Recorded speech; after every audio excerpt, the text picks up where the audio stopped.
নরেন্দ্র মোদী বা প্রধানমন্ত্রী সরকারি সভার পর বা সরকারি অনুষ্ঠানের পর বিজেপির যে অনুষ্ঠান সেই অনুষ্ঠানে অংশগ্রহণ করে জয় শ্রীরাম না বলে জয় মা দুর্গা এবং জয় মা কালী বলেছেন। এই জয় মা দুর্গা এবং জয় মা কালী এই দুটো সিগনিফিক্যান্ট কেন বলছি, এর আগে এই নরেন্দ্র মোদী কখনো জয় মা দুর্গা বা জয় মা কালীর শব্দ কিন্তু উচ্চারণ করেননি, অন্তত বঙ্গে এসে।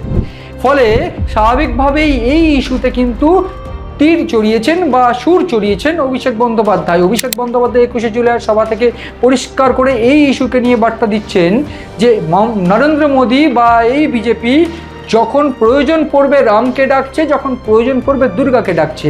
এই দুর্গা বা এই জয় মা কালী এই বলার অর্থ তারা এই দুই দেবতা বা ধর্মকে তারা রাজনীতির তাস হিসেবে ব্যবহার করছেন। এই অভিযোগ কিন্তু তৃণমূলের যে সেকেন্ড ইন কমান্ড বা অভিষেক বন্দ্যোপাধ্যায়ের গলা থেকে শোনা গিয়েছে।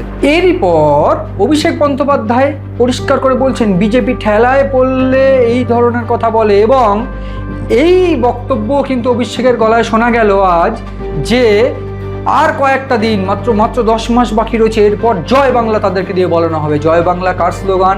সেন্ট্রাল স্লোগান তৃণমূলের। জয় বাংলা তৃণমূলের অন্যতম স্লোগান, যেটা মমতা বন্দ্যোপাধ্যায় একেবারে শুরু থেকে এই স্লোগান দিয়ে এসেছে।